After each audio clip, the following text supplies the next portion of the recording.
Halo anak-anak, selamat pagi. Berjumpa lagi. Kali ini kita akan belajar tema 5, subtema 1, pembelajaran yang kedua. Nah, anak-anak di sini belum akan mengulang kembali cerita tentang Raja Purnawarman. Panji Segala Raja.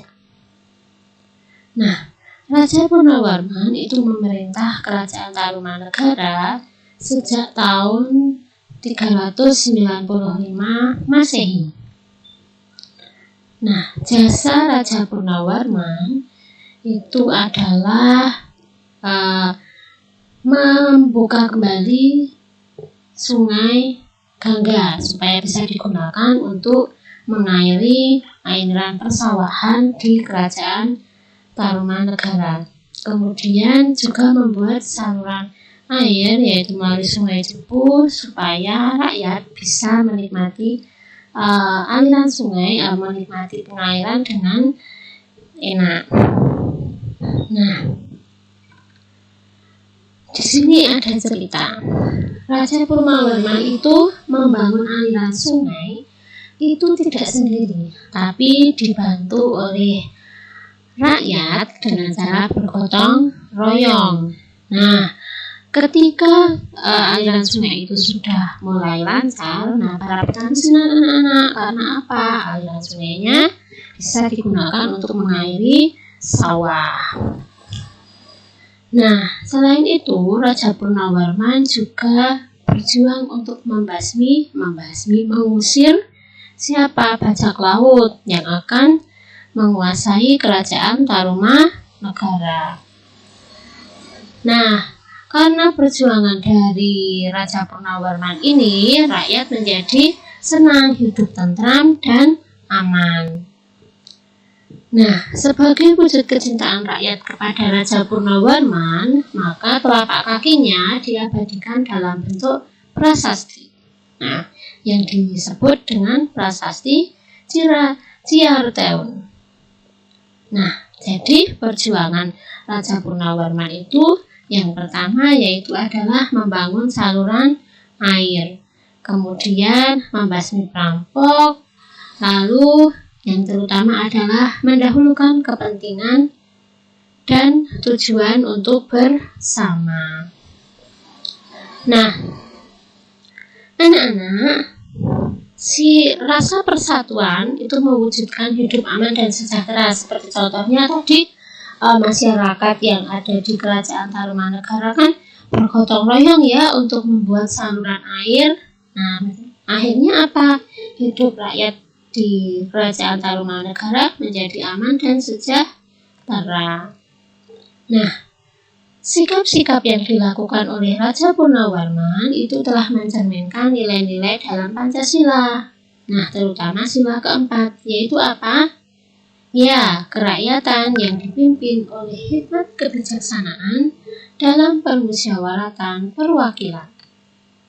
Nah, makna dari sila keempat yaitu mendahulukan kepentingan dan tujuan bersama.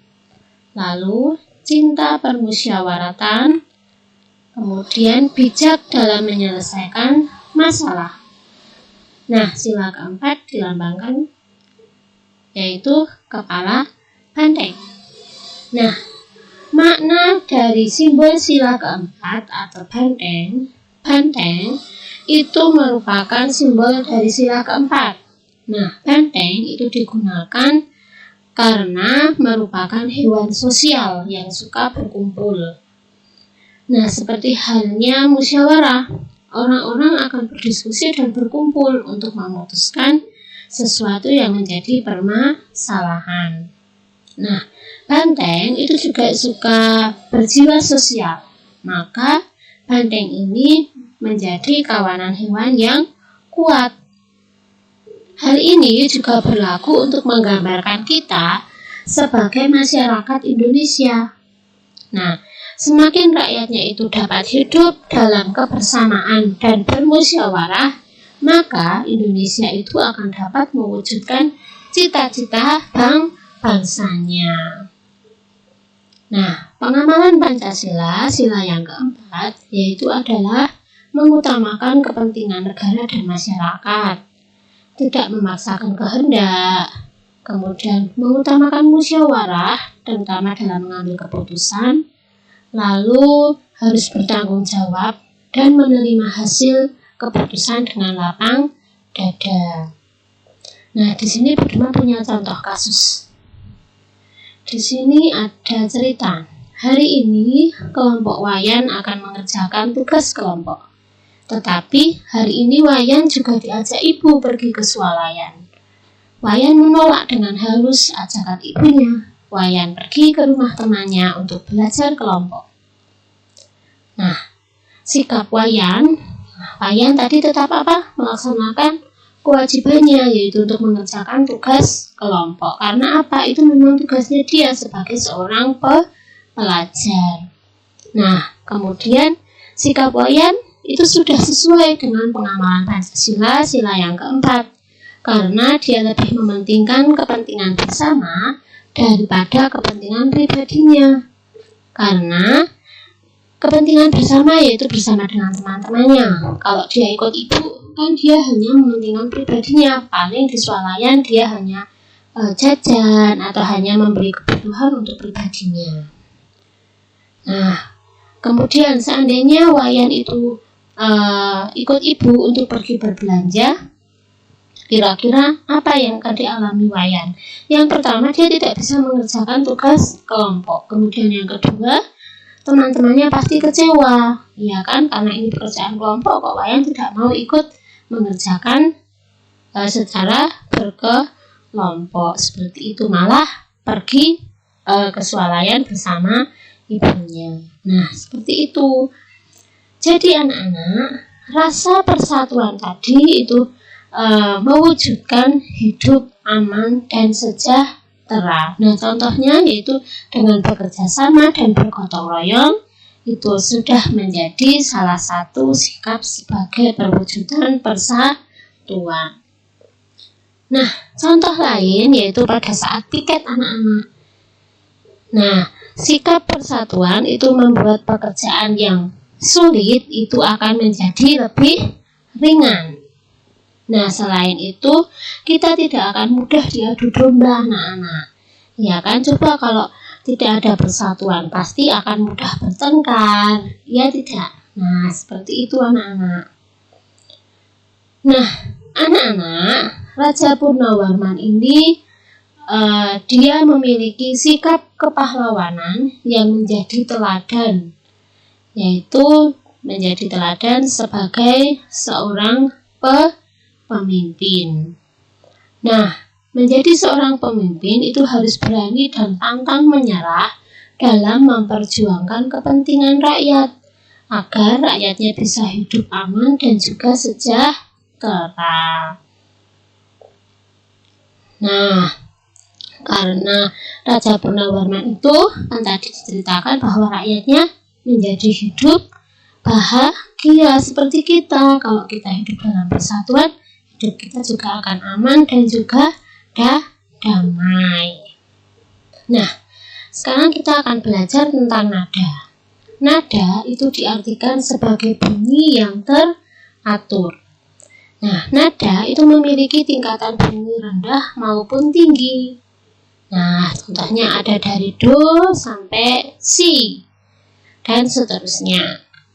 Nah, anak-anak, semakin ke kanan itu nadanya akan semakin tinggi. Diingat-ingat ya, semakin ke kanan nadanya akan semakin tinggi.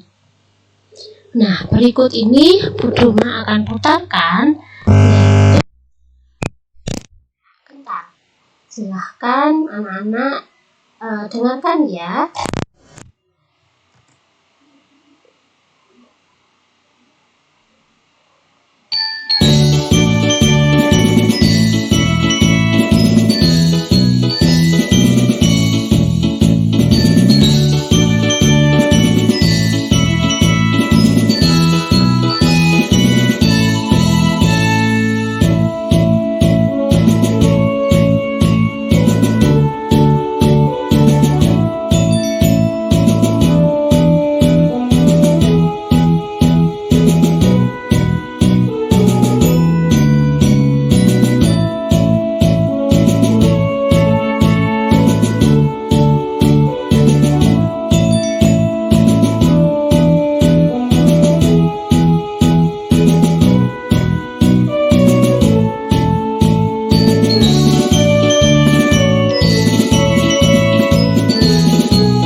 tadi kalian sudah mendengarkan instrumen lagu Maju Tak Gentar. Nah, anak-anak, Raja Purnawarman itu berjuang melawan musuhnya dengan semangat perjuangan. Nah, semangat perjuangannya itu perlu kita contoh dalam kehidupan sehari-hari. Nah, ketika kamu belajar, kamu harus mempunyai semangat belajar supaya materi yang kamu pelajari bisa kamu pahami dengan baik. Jadi, mulai sekarang, contohlah semangat perjuangan Raja Purnawarman ya. Nah, untuk latihan hari ini, Bunda meminta anak-anak menyanyikan lagu Maju Tak Gentar dengan penuh semangat. Boleh membawa properti dengan kostum seragam merah putih ya nak. Nanti untuk video bisa langsung dimasukkan dalam classroom. Terima kasih untuk hari ini. Tetap semangat, selamat belajar. Jangan lupa ingat tadi pesannya, yaitu kita harus mencontoh sikap semangat dari Raja Purnawarman. Sampai jumpa besok lagi. Tuhan memberkati.